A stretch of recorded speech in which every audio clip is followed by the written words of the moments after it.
start recording on your computer. Recording now. Okay. Okay, thank you very much. My name is Dr. Nasser Ali, and on behalf of, would like to welcome you on behalf of Young Professional Society, YPS. We are welcome you all to this very important webinar. And also we have a very important young scientist who's making a lot of headlines in the media for his achievements. And our speaker will be speaking about a very, very important topic, graphene. And Dr. Yarjan Samad is based at the Cambridge Graphene Center at the prestigious University of Cambridge in the United Kingdom. And it was in 2010, about exactly a decade ago, that the Nobel Prize in Physics went to the two scientists from the University of Manchester, and for their groundbreaking work on graphene. And since then, the interest in graphene has intensified. There's a graphene center that was built at the University of Manchester, and there's a lot of good work that's been going on. And even it attracted the Chinese president to come and visit the Graphene Center in Manchester several years ago for the potential of graphene in different application areas. So a lot's happened since the Nobel Prize in 2010, and scientists have looked beyond graphene in terms of developing novel graphene-related materials and new application areas. And Dr. Yarjan today, he will be speaking about the application of graphene in space.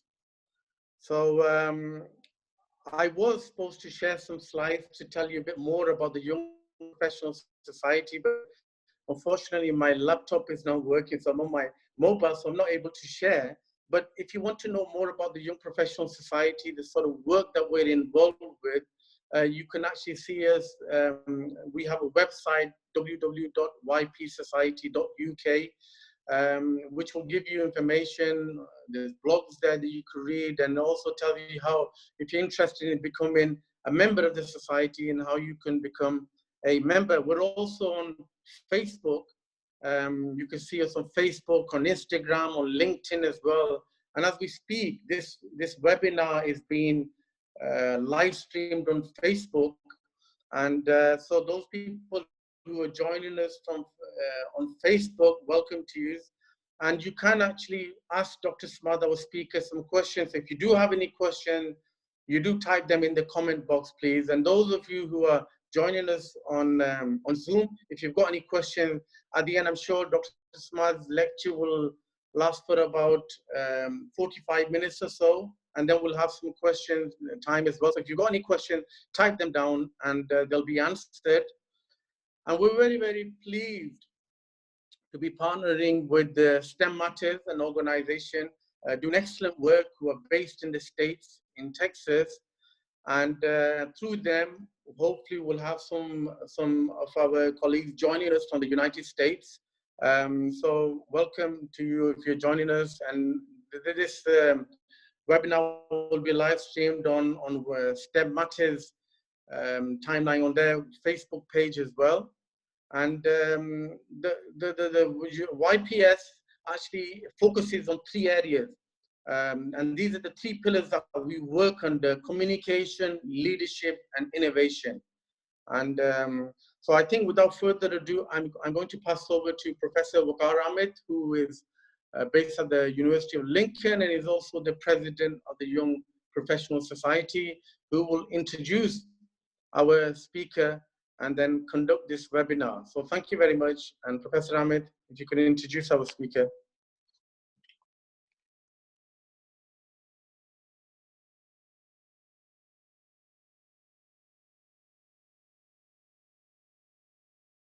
Professor Ahmed, if you could unmute yourself.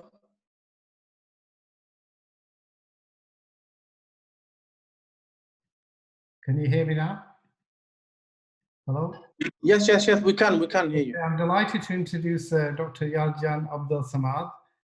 He's got a long list of achievements. I'm going to try and just summarize them and give more time for the scientific work he's done with the European Space Agency. So Dr. Samad is a senior research scientist and a teaching fellow at the University of Cambridge, the world-famous Cambridge Graphene Centre. His research is based on space technologies, and he was amongst a team of scientists on the European Space Agency Zero Gravity Flight, who were the first to test graphene, a modern-day marvel material in zero gravity. Besides doing experiments in zero gravity flights, he's also performed experiments in sounding rockets.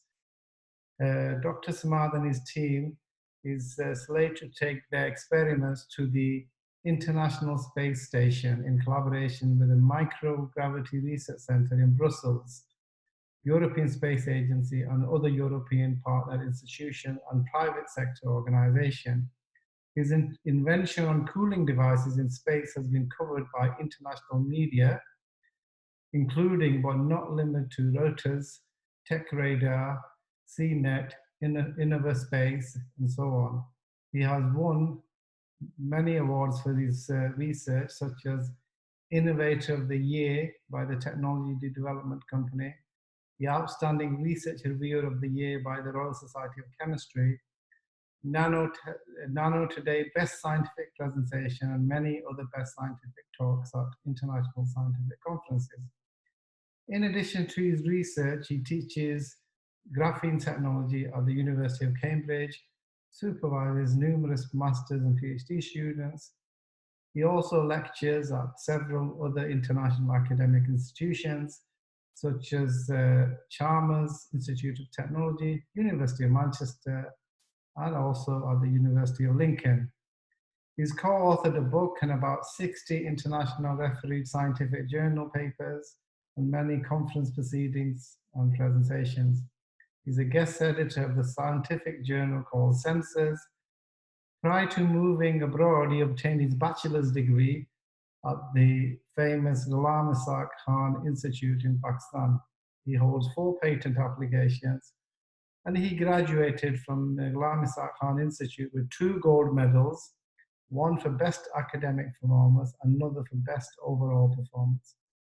Dr. Yarjan belongs to Baluda, a village near Turbat in Balochistan, Pakistan, and has acquired his early education from his native village. So without further ado, I'm delighted to introduce Dr. Yarjan. Thank you, Professor Waqar Ahmed, for the very kind introduction. And I think I can share my slides now. So can you enable me to share my slides, please?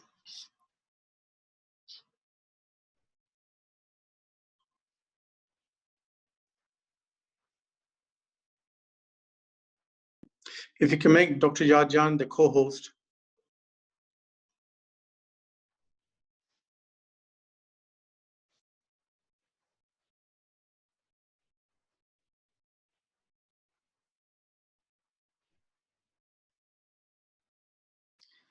Thank you.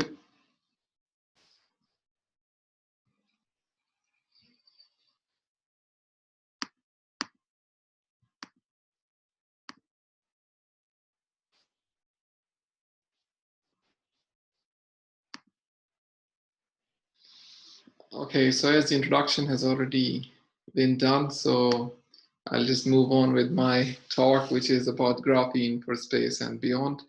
So the outline of the talk is as follows. I'll first of all talk a bit about the University of Cambridge and why we are talking about space and the problems in space, why graphene in space, and sensing with graphene is one of the applications of graphene that we are working on, and followed by conclusions and question answers if you have any. So first of all, University of Cambridge is composed of about 31 colleges, and there are old colleges, new colleges. There are colleges which were built between 12th century and 15th century. These are called the 16 old colleges, and then there are 15 new colleges. which were built from the 1800th century until 1977, when the last college was formed. And then there are some other colleges, for example, Clay Hall, Darwin, Hughes Hall, St. Edmunds, and Wolfson, which are basically postgraduate only colleges. And then there are some colleges which are female only colleges, for example, Murray Edwards, Newnham, Lucy Cavendish. So a college basically in Cambridge is not the same concept as in many other countries where college is based on the subject, for example, engineering or maths or physics and things like that, or humanities. In Cambridge, a college is more like a community which provides a lot of facilities to the students, and it connects the students from different fields together. So, and under the umbrella of the University of Cambridge. So it's a very unique system, and there are about 4 universities with this kind of system in the UK, if I'm not wrong.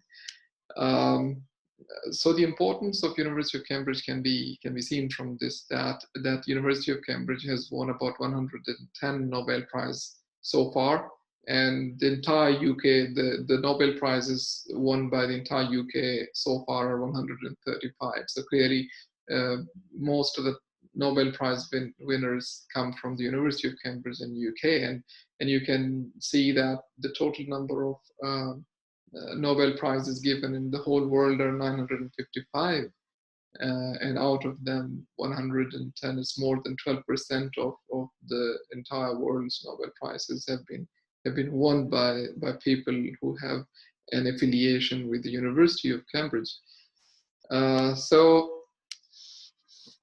If you talk about the legacy, there have been a lot of big names in Cambridge. For example, who doesn't know Sir Isaac Newton, or G.H. Hardy of the number theory fame, or Brooke Taylor of the Taylor series fame from mathematics, and similarly William Oughtred for log scale, he's not well known, and people who work on mechanics, they know about Maxwell equations, which were basically built by James Maxwell. Similarly, if we talk more recently, then Charles Darwin, who gave the natural selection theory, Francis Crick, and James Watson, both of whom were at Cambridge. They discovered the structure of DNA, which have, and interestingly, even the recent prize in chemistry was also given to people who were working on DNA structures. And Ian Wilmot, who was working on cloning, and the Dolly the sheep was very famous when he was working on this project. And Stephen Hawking, who passed away unfortunately very recently, who is famous for time theory and relativity, was also at Cambridge. There are so many other names which I haven't taken. For example, Ernest Rutherford, who gave the structure of atom, J.J. Thomson, James Chadwick, Robert Oppenheimer, Lord Kelvin, and so many more. And I've only talked about the science and engineering fields, the people.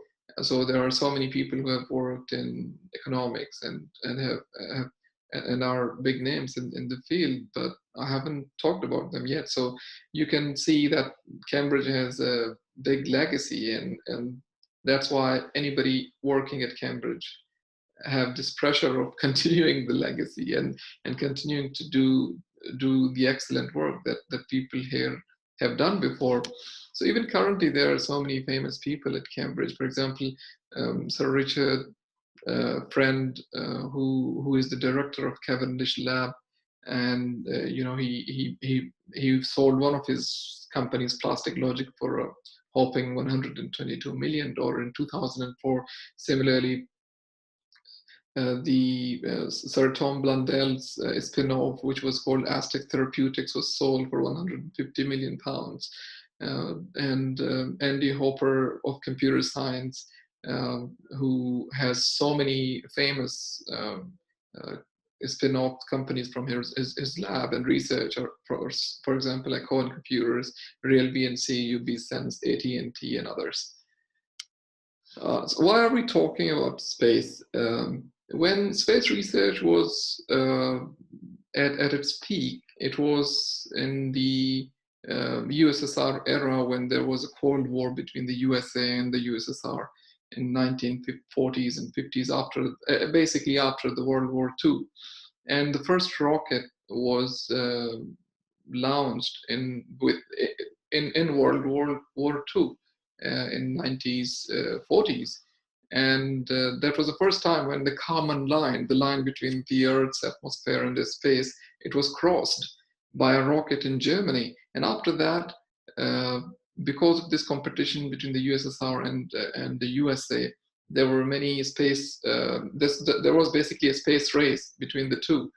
And we know that the first person to go to space, Yuri Gagarin, was launched in space in 1957 or 1957 perhaps, and then NASA was formed in 1958. And after NASA was formed in the US, they were the first people to go land on the moon in 1969. But after 1970s, the research and the work of space exploration went down, and there was no the same rigor wasn't there, and the same vigor wasn't there in this research and space explorations. But after the 2000s, after some private companies were formed and some new findings were made, for example, the exoplanets and so many other things which were really interesting people. So this space research was invigorated, and there were many other space agencies formed. For example, even recently, smaller countries like United Arab Emirates have made their own space programs, and in fact, they're doing so well that they've already launched their Moon and Mars missions, and then they're trying to go beyond in deep space. So with this, space research intensity and space exploration intensity, there's a lot of challenges as well, because there are more and more rockets being formed, there are more and more spacecrafts being formed, and there are more and more machineries being formed which have to perform different functions in space. And there are so many challenges in space, name it, from radiation protection to heating and cooling, to the time that it takes to reach from one place to the other in space because of the distances. So all these challenges have to be solved in order for the humanity to survive in space and to make a mark and to for example, live on planets like Mars. So if you talk about interstellar movements, currently we are talking about years. For example, if somebody, if we plan to go to Mars with a human mission, it is a kind of an impossible task as of now. That's because of the time it takes and many other things, for example, radiation, which I'll talk about as well. So how to reduce this time from years to hours? So there are some concepts, for example, the laser propulsion of objects with the speed of light, perhaps, or close to that, with the help of lasers. And how can we do that? And there are talks in this research, and there has been a lot of theoretical works which have proved that it might be possible to reduce or to shrink the time it takes from let's say from our Earth to Mars, from years to a few hours. And similarly, there are other risks in space. For example, the biggest risk to humanity in space is the radiation.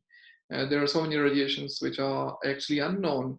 For example, there are particles, ions, and so many other galactic radiations, cosmic radiations, which are not so well known to humans. Forget about their protection. So how do we protect the humanity from these radiations? There are radiations which directly affect your lungs, which directly affect your heart, your different parts of the human organs, and dysfunction them. So how do we tackle the radiation in space, and how do we come up with a strategy that we can go to deep space, for example, the Titan or any other planet which we believe are maybe habitable? So how do we reach there And that's a big question. So this challenge has to be solved in order for us to make a mark in space research. So then there are many other problems. For example, these kind of mechanic problems, such as the one that I'm going to talk about. So there was a space flight which was launched by NASA. It was called the Geoscience Laser Altimeter in 2003. And after it was launched with a cooling system called loop heat pipe, and which was tested on ground, and it functioned well. But as soon as it was launched, it was supposed to do a very important function. It was supposed to take 40 frames of very high resolution images in a second. So what happened is that it did not function at all, because as soon as it was launched in space, it went into a thermal runaway, meaning that the loop heat pipe device that it was installed with, it never started, basically. So it's called a startup issue. It never had the chance to function. That's why it took a year almost to reactivate it. So imagine that you spend like millions and millions of pounds or dollars on a mission, and you send it to space, and the function that it is supposed to do, it doesn't do it because of an instrumental failure. So these are the kind of challenges that we need to solve. And talking about the cooling in space, which is one of our area that we're working on.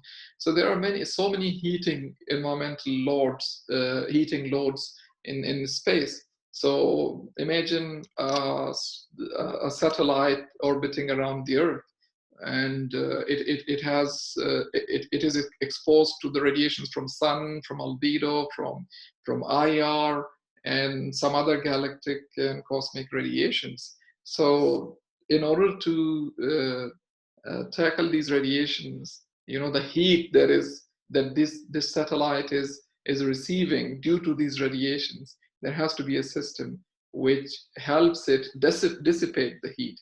But there is a blessing in disguise in space, which is that the outer atmospheric temperature in space is about 3 Kelvin, which is basically an infinite sink.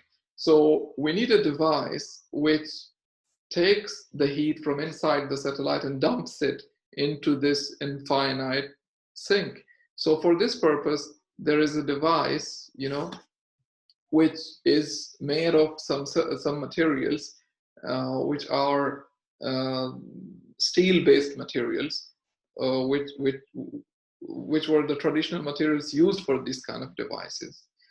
And because of this steel-based material, it was never either functioning, or it was functioning on Earth and not functioning in the space where it was supposed to be.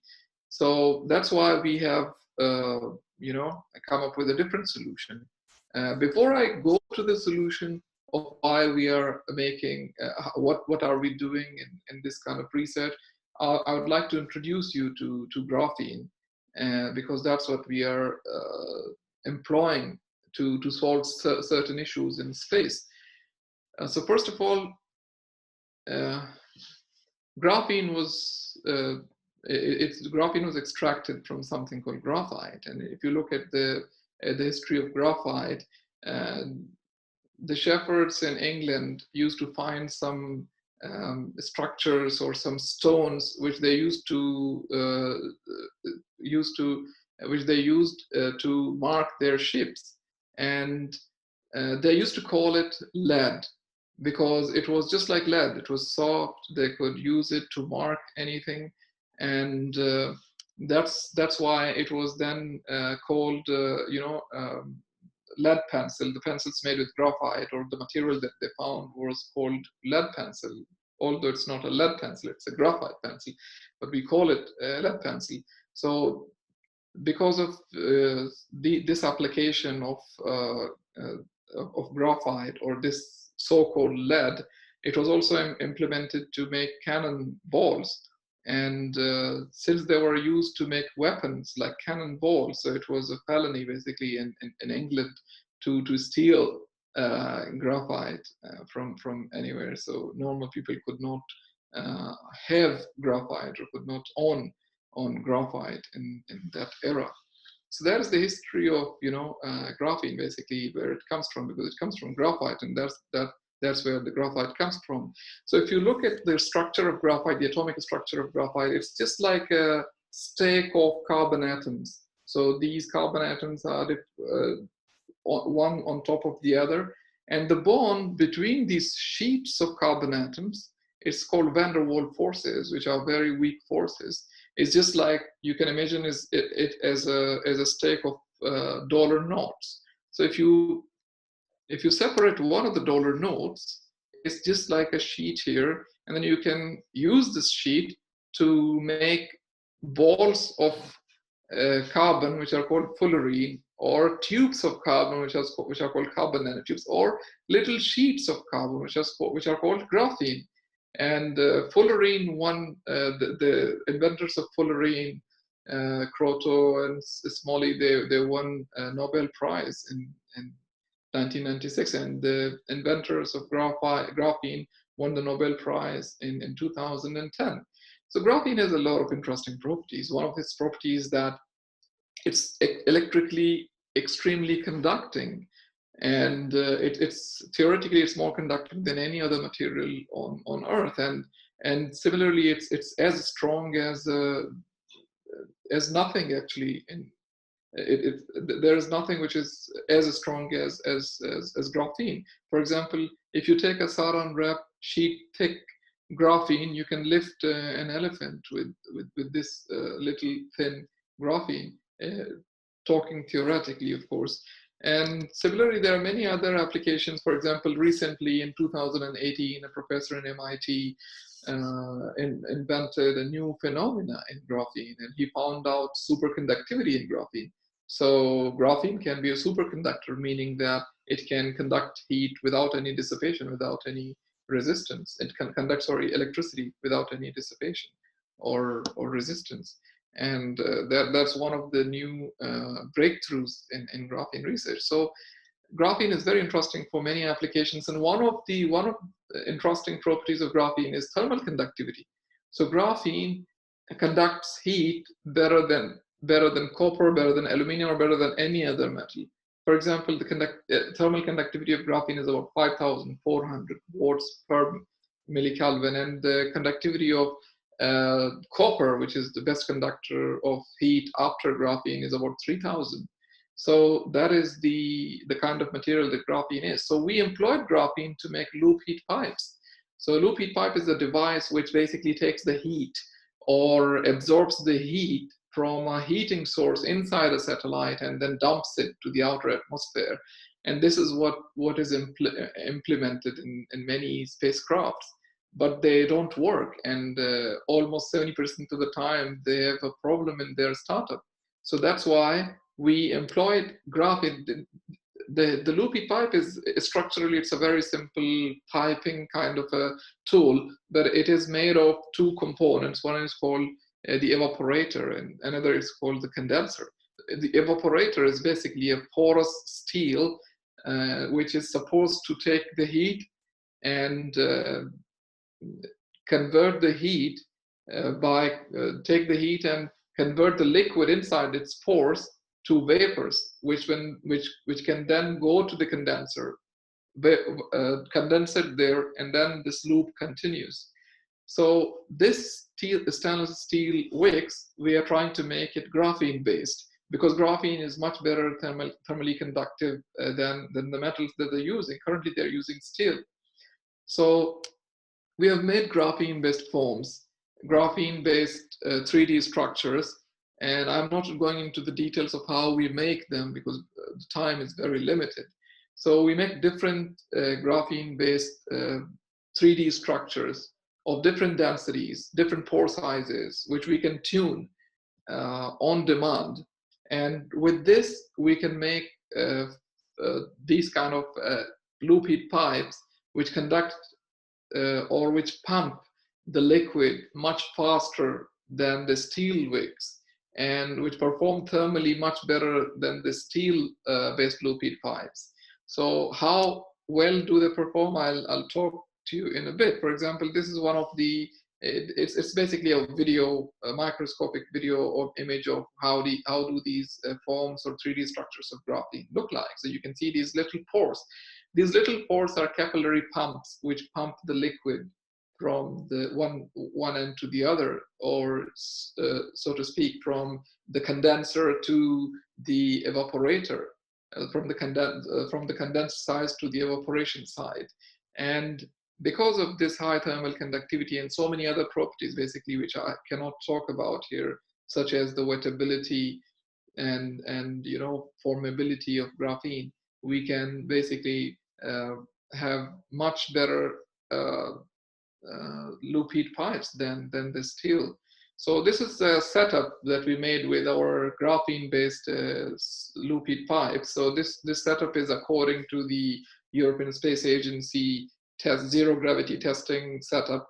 It's inside a big box, and we have made all these instrumentations to test the devices that we have made. I know I'm going very fast and skipping a lot of details, technical details. You can ask me any questions later on if you want. So this testing setup is used to test the efficiency of the loop heat pipes that we make with graphene-based materials. And using this testing setup, we have tested in parabolic flights, for example. These are some of the parabolic flights that we have been to, and where we have tested the loop heat pipes based on graphene. So this is our experimental setup here. So this is the control panel from where we are controlling the experiment and seeing the progress of the experiment in a parabolic flight. And this is one of the recent tests that we have done in another parabolic flight. And this is the control panel, and the testing setup is just beside the control panel from where we are controlling this thing. And this is another video of this zero gravity flight, because besides doing experiment, it's a very unique experience. This is the first time that I went into zero gravity, and the feeling was ecstatic, and I could not believe it. So this was the first time when I just felt the zero gravity. So besides doing the experiment and besides science, of course, there's something to enjoy as well, to see how does a human being feel in being in zero gravity environment. So besides this, so this is the result. Actually, this is the result. These are the results that we have done with the result that we have obtained with the loop heat pipes that we have made. So we have made two types of graphene-based loop heat pipes and a steel-based loop heat pipe. So as you can see that the evaporation rate, you can say that the evaporation rate is the efficiency with which a loop heat pipe works. So if you talk about the steel-based, quite evidently, more often than not, in zero gravity environment, the steel-based loop heat pipe doesn't work at all. When you talk about two types of graphene, so we can have as much as 800% improvement in the efficiency of the loop heat pipe made with graphene at different power sources. So we are using we are basically dissipating 1 watt of heat, 2 watts of heat, or 3 watts of heat. So more the heat, the more the evaporation or the efficiency of it working. So we are basically able to dissipate the heat every time. Whenever there is heat, we are able to dissipate it without any lapse. So this is the important result that we have obtained with these kind of graphene-based loop heat pipes. We have also launched, I've been a part of this European Space Agency sounding rocket, in which we have launched also graphene and some other experiments. So we are doing a lot of other experiments with graphene in space. For example, how can graphene help in wound healing in space, or how can graphene help in phase change materials implemented in space? How can graphene protect the humans against the radiations? So these are all the projects that we are working on. I don't have time to go through everything here. So this was the sounding rocket that we launched about a year or 1.5 years ago from Kiruna, Sweden. And so the other projects that, as I said, we're working on space suits or these kind of fabrics or textiles which protect the human against the radiation, different kinds of radiations. So this involves understanding the radiations as well, and how can we basically protect ourselves from these radiations using graphene and similar materials. So these research work got us a lot of attention from around the world, from media in Pakistan, abroad, in UK, in Europe. So we were covered by a lot of prestigious news papers. And so now I'd like to talk a bit about, time permits, about our work beyond space. So we implement graphene in different applications. For example, one of the applications that we work on is mimicking human-like behaviors with graphene-based materials. So when we talk about touch-like sensing, or smell-like sensing, or taste-like sensing, these are all, types of sensings which people are trying to emulate or mimic. But among these, the most difficult sensing is the touch-like sensing, because touch-like sensing has two components. One is the spatial resolution. So humans can sense a roughness of about 1 micrometer. So if you imagine a human hair is 100 microns, so we can sense a roughness or a surface with a roughness of 1 micrometer, so which is very very high resolution. And if you talk about the pressure sensitivity, we can sense pressures as low as 1 kilopascal, which is very low pressure. So in order to make something which mimics the human touch-like sensing, we need to have these two components covered: the spatial resolution as well as the pressure sensitivity. So in this regards, we've done some work. What we have done is that we have tried to make textiles which are pressure sensitive, because textiles are conformable, they can take any shape, and they can be worn, or they can they are basically washable as well. So we've coated nylon-based textiles with graphene, and then we have been able to prove that these coatings are washable. And I introduced this topic of graphene-based electronic textiles back in 2013. And after that, it has become a whole new field of research where people are trying to implement graphene-based textiles in energy storage, in sensing, in radiation protections, and whatnot. So initially, when I worked on these kind of coating technology, I showed the coating of graphene on all sorts of fabrics, for example, from polyester to nylon to cotton, wool, Kevlar, and glass fibers. And we were able to show them their washability as well, that these textiles are washable. So these graphene-based textiles are smart because, first of all, as I said, that it's just like a dye. You dye your clothes with graphene. And as you can see here, this is in situ electron microscopy, in which we are twisting these single fibers of fabric coated with graphene. And as you can see, 1800 degrees corresponds to about 7 times twist. And even after 7 times of twist, the coating is still intact with only a little bit of cracks, which are basically coming from the fiber itself, not the graphene. So we implemented these fabrics for pressure sensing, and we were able to sense the human blood pressure with these kind of sensors.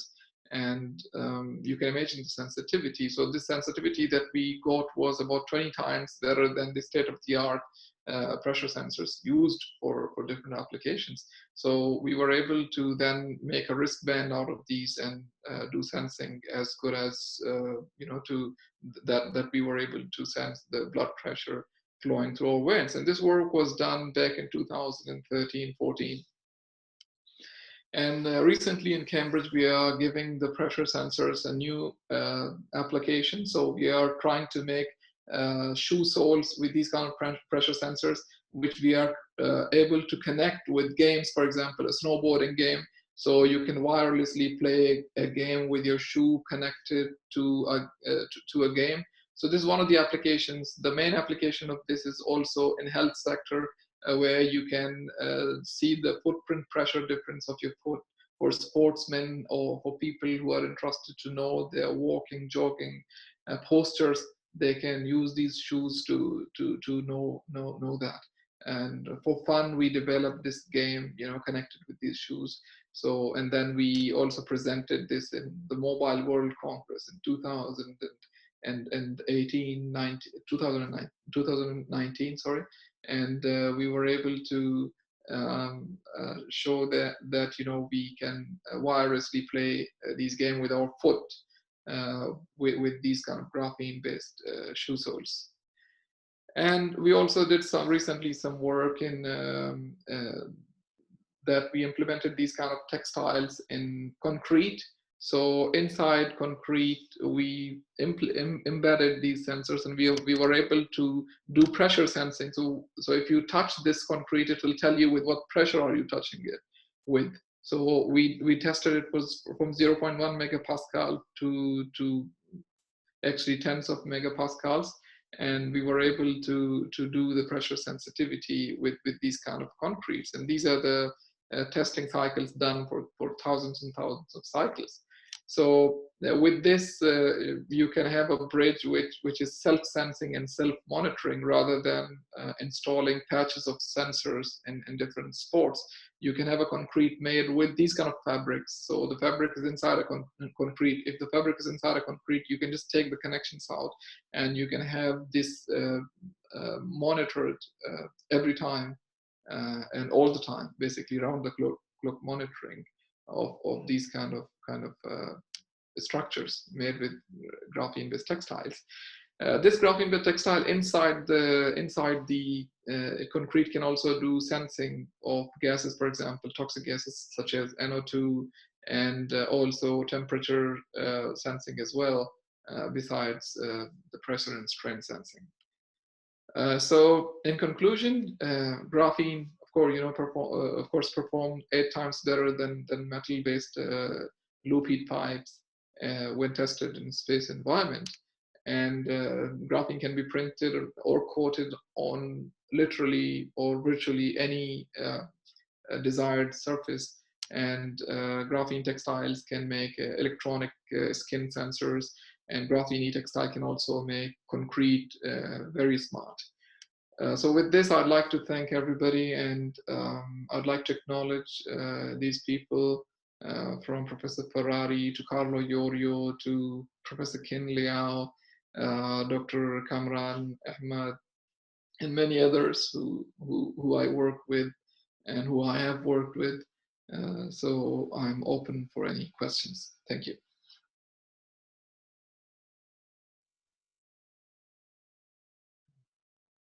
Okay, thank you, Dr. Yarjan, for a very interesting lecture on graphene. Yes, if you've got any questions, you could either type them in the chat box.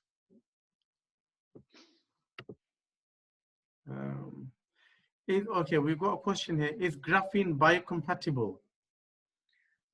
There's no definite answer to that, but there are so many studies, and there are some kind of conflicting studies where some graphene is made with different, like there are so many types of graphene, because graphene can be made from a chemical route, graphene can be made from physical route, graphene can be made from top up, or bottom up or top down approaches.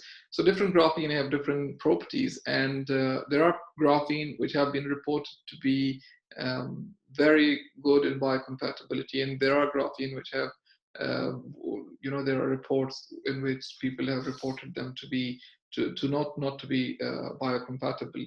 We ourselves are working on biological applications of graphene, for example, from cell growth to repair in the spinal cord using graphene. And from the initial tests, we believe that graphene is biocompatible.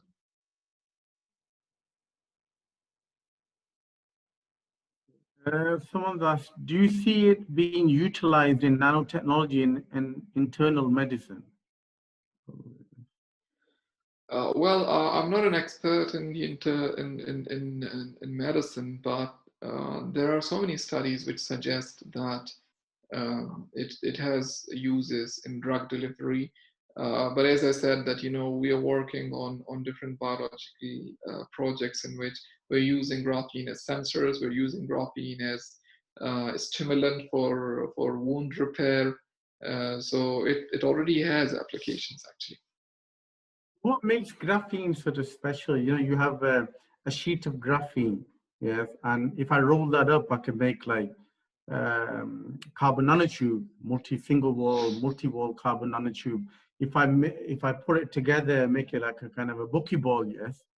So you got the same graphene sheet. If it's in that form, it's got better properties. But then if you roll it, you got carbon nanotubes, and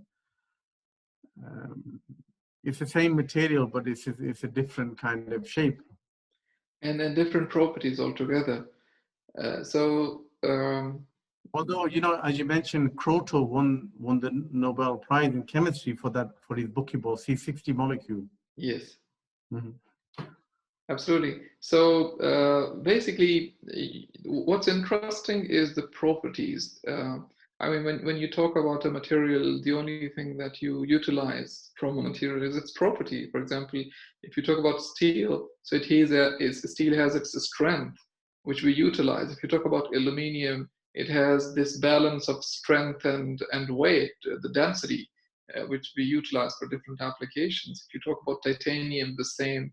And then we have the composite material. So graphene is this new class of material. Graphene erupted a new class of material called 2D and layered materials. And there are thousands and thousands of them actually. And these kind of materials have different properties from their bulk counterpart. For example, graphene comes from graphite, but it has totally different properties than graphite. So the properties are the things which make graphene very interesting. For example, I talked about superconductivity in graphene. So in 2018, a professor in MIT, along with his PhD students, they tried to do something different with graphene. So what they did is that they took one layer of graphene, they took another layer, and then they twisted them with an angle of 1.1 degrees, which they call magic angle. And at this angle, graphene became superconducting. So these are the properties which make graphene very interesting. And since it's a single layer carbon atoms connected together covalently, so it's very strong. And then we talk about superconductivity, then we talk about electrical thermal conductivities, and then we talk about dispersion of graphene in terms of inks, which can be printed on different surfaces. So these are all the properties which make graphene interesting. And are you able to grow this graphene, in a pure form in your lab, or do you have to purchase that from companies? Or no, we are Cambridge Graphene Center, and we make all sorts of graphene and related materials. So it's not graphene that we make.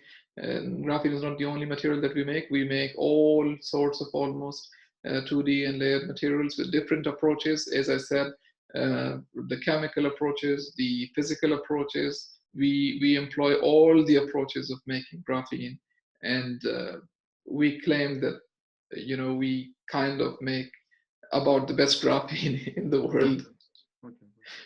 Okay. We have a question here. What are the cost considerations versus benefits, say in clothing?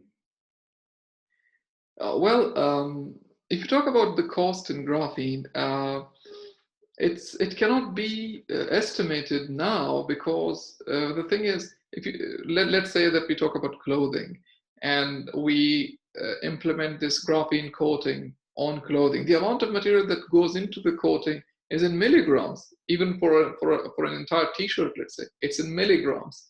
And the cost of graphite right now in the international market is about $1 or $1.50 per kg, or sometimes even $0.50 per kg. And graphene comes from graphite. And there are routes in which 100% of the graphite can be converted to graphene or graphene-like material. So if you talk about the costs, then there are so many, estimations that you have to make. So the process that we use to make graphene how much of the energy input is there, and from those energy you can calculate the money it takes to make the graphene. Because currently the kind of research that we do, of course, we have to employ a lot of techniques in order to do this kind of research. So the products that come out of research, we spend a lot on them because we are the first to do this kind of work. But if you talk about marketing the same thing, then you need to think differently. Then you need to think about the energy input, then you need to think about the materials that you're using, and things like that. So from materials point of view and from the energy input, in large scales, it shouldn't cost a lot. It shouldn't significantly add to the cost of a t-shirt, let's say. Okay, there's another question here. Why is graphene not used in the third world to get clean water and solve the water crisis?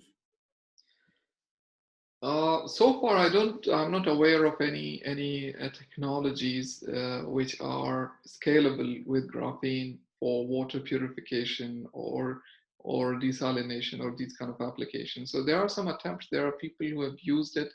They've proved it scientifically that it can be done. You can clean water with graphene, but there are no scalable technologies to my knowledge. Correct me if I'm wrong. So if there are scalable technologies in this field, of course, they will be available in the market. There's another question. Can nano cages be made from graphene too? So I don't know what do they mean by nano cages, but if you talk about a porous material, of course, any pore, like as I said, we make porous materials with graphene, and we can tune the pore sizes, the pore thicknesses, all the like little details of how should it look like, and what properties should it have, and how much of density should it have. So yes, I mean, if I get the question right, then yes, it can be made. Yeah. Another question. Membranes made from graphene can be big enough to let water through, but small enough to filter out the salt. In other words, graphene could revolutionize desalination technology. Why is it not scalable?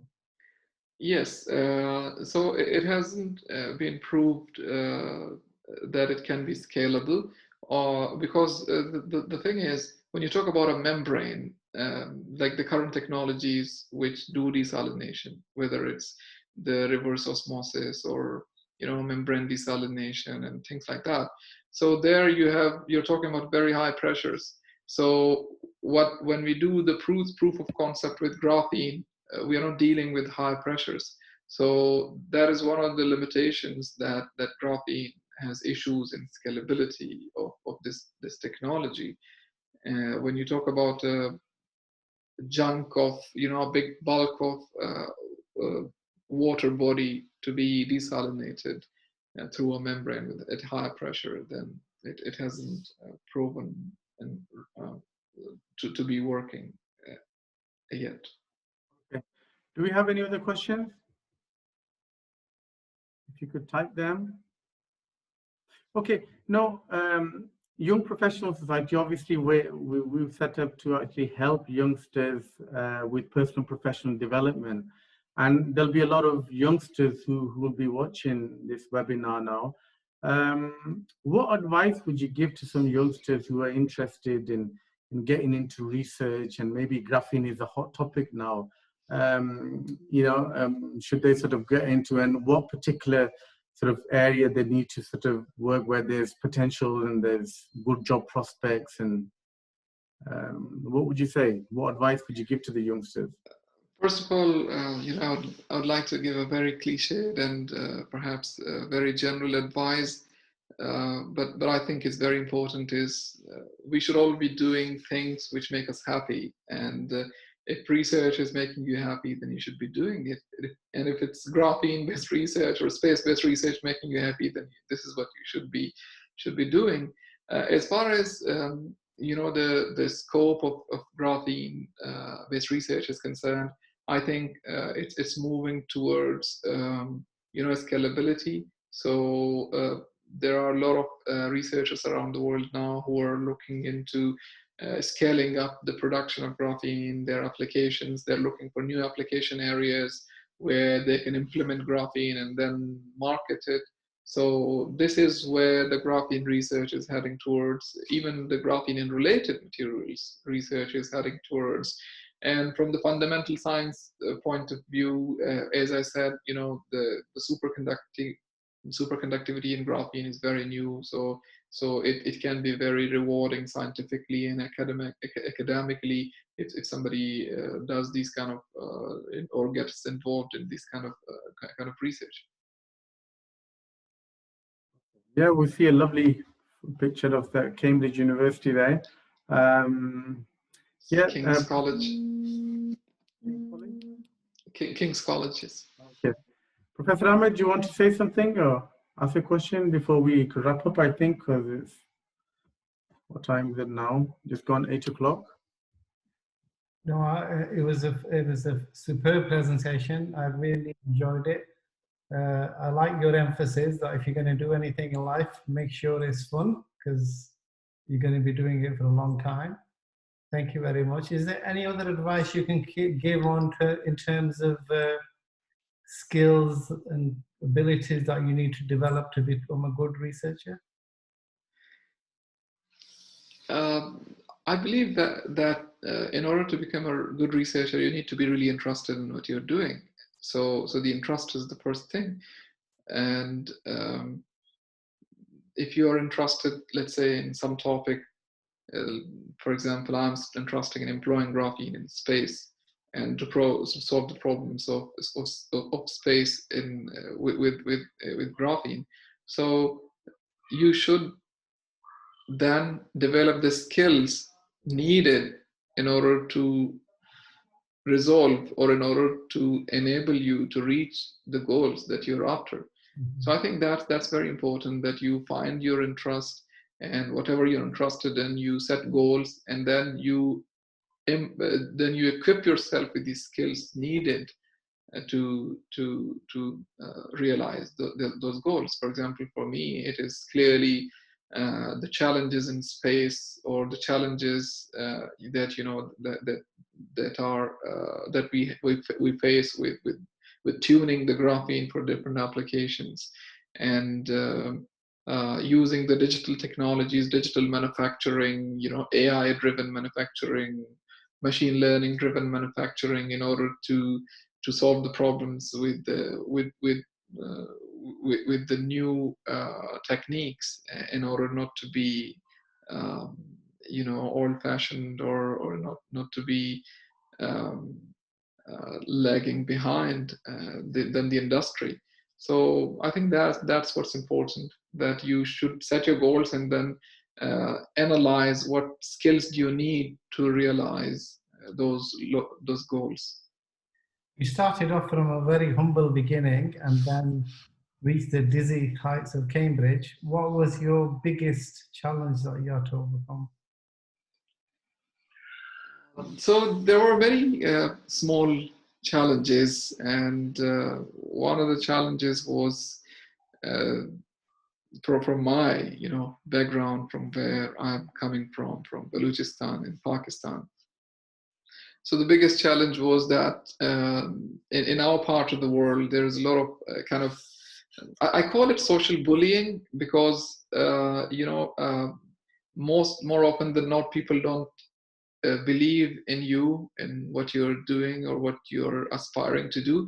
So it's yourself who should believe in yourself. So forget about what other people think about you. So you need to, because you are after your dreams. You're after realizing your own dreams, not someone else's dreams. So there can be a lot of noise, everywhere, and trying to bring you down, trying to slow your speed, trying to bully you in one way or the other. But you need to clear with your goals and be on that path which you have chosen for yourself. I think we could have a separate interview with Dr. Yarjan about where he was, his journey, and how he's got to Cambridge and what his future sort of goals are. But for now, for today, I think thank you very much, Dr. Yarjan, for your time, for your excellent presentation. And I'm sure people who joined us on Zoom and also who are watching us on Facebook live stream, I'm sure that they've all found your presentation very informative and very useful. So once again, thank you very much. And thank you to everyone for joining us today. I hope you've all found this useful. And we will have the recording of this webinar on our Young Professional Society YouTube channel, where you can see all the recordings of all the webinars that we've been holding. And pretty much every weekend we have like 2 webinars now. So we have one tomorrow as well. So all of them you can find on our YouTube channel. So thank you very much. A very good night to everyone, and keep safe. Thank you for joining us. Thank you. Thank you. Thank you.